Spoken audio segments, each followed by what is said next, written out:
Ladies and gentlemen, we are here to mourn the loss of E3. The Electronic Entertainment Expo has sparked out. Now the month of June risks being filled with entirely reasonable and not overblown video game marketing.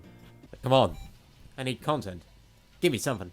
Give me something. Please, just give me something. It's all about the comb. We've entered a brand new dawn of the Summer Games Fest and individual company showcases taking the place of E3. No longer do you have to wait in line for 5 hours in San Diego to play a short demo because there aren't any demos anymore. Just pure injectable trailers. Don't even have to look at them. You can just listen to them and feel the sheer AAA trickle through every muscle of your body. It's a whole collection of new frontiers. And how do those frontiers look?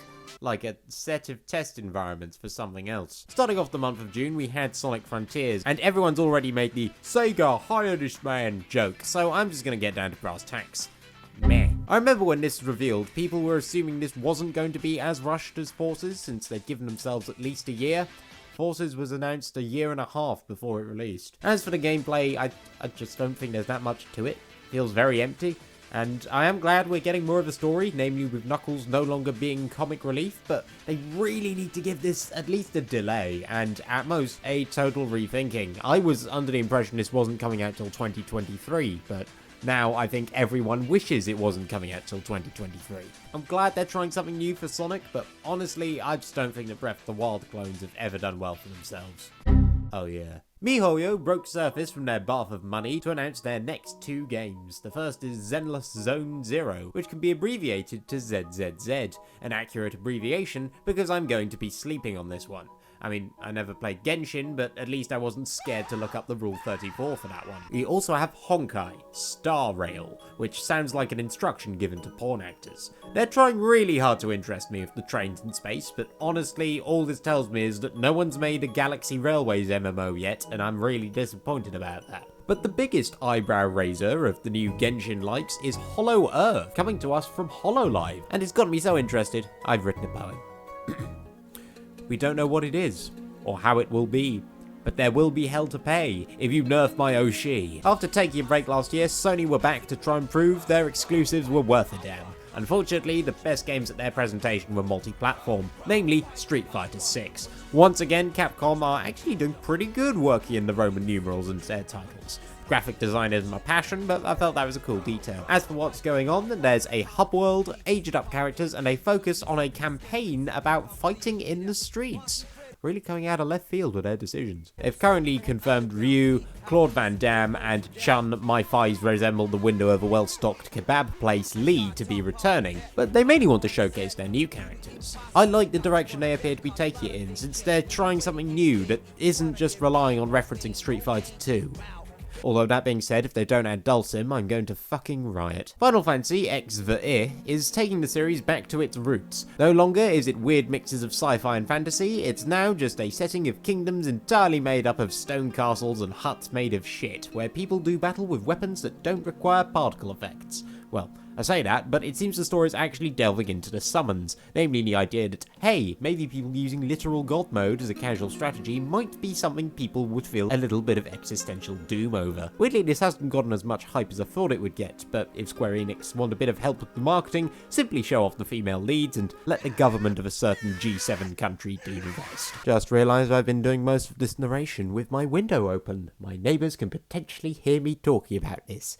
Yay. But the actual PlayStation exclusive was not shown till the Summer Games Fest, where Neil Druckmann took time out of his busy schedule of whipping the Naughty Dog environment design staff to announce a remaster of The Last of Us. I can only assume to patch the melanin out of that surgeon at the end of the game. There's also a multiplayer game coming later along the line, which does actually look interesting. Obviously, Naughty Dog will have to keep it going, and so I can only hope that at some point they nerf the most overpowered weapon in the Last of Us universe.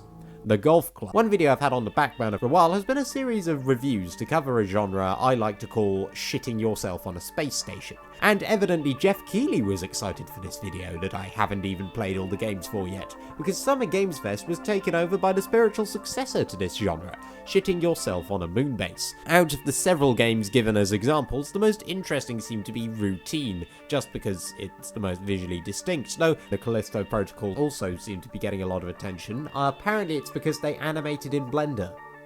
Wait, no, sorry. Because they animated someone being put through a blender. But I have faith in the Callisto Protocol's director, Glenn Schofield. After all, he was a founding member in the studio that created one of the most terrifying body horror games ever. No, not Visceral. I'm talking about Sledgehammer, creators of... Now, speaking of COD, it's quite intent of pulling itself out of the shitter with a new Modern Warfare game. Again. Actions will simply repeat themselves over and over. Time is a flat circle. It must end. While I'm a little divided on what I've seen of the game, I do actually like what I've heard about from this game. Though it does need to change some things to be right. For starters, they've revealed at least 8 main characters, and while I know they are at least giving Soap a character arc, I really hope they don't just sideline all the other characters. Ghost is meant to be the poster boy for this game, and I'd argue he never really had a role outside of standing around and looking cool, even in the original Modern Warfare 2. As for the multiplayer, please just don't abandon this when Warzone 2 comes out. There's like a dozen Battle Royales and Extraction Royales, but high-profile deathmatch shooters are becoming rarer by the day, especially good deathmatch shooters, so COD should be doubling down on that. I mean, come on, Battlefield aren't going anywhere anytime soon. Pilot response is verging on Infinite Zero! Also, there are currently satellites in orbit that have had less people work on them than this game, so the least they can do is get the file size to a number that isn't fucking Eldritch. Speaking of vast stretches, the new space trekking RPG Starfield dominated the Xbox conference. This is Bethesda's all-new sci-fi property, and while the heights it could reach are dizzying, we are expecting the critic scores to be either above 76 or Fallout 76. But I don't think we should compare Starfield to the previous Bethesda games, since it's doing stuff I don't think I've seen before. They're using lasers to mine resource pockets, there's an emphasized crafting system, and a giant number of planets.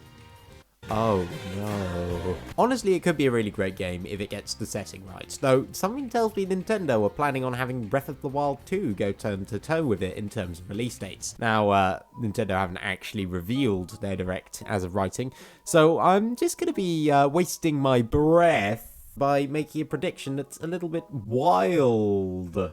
It might be a little too out there, but the sequel to Breath of the Wild is going to be called Death of the Wild, and it's going to be a roguelite game with Dark Souls elements. That's going to be published by Devolver Digital and will be released on the Switch a year before the Steam port. Only true statements on this channel.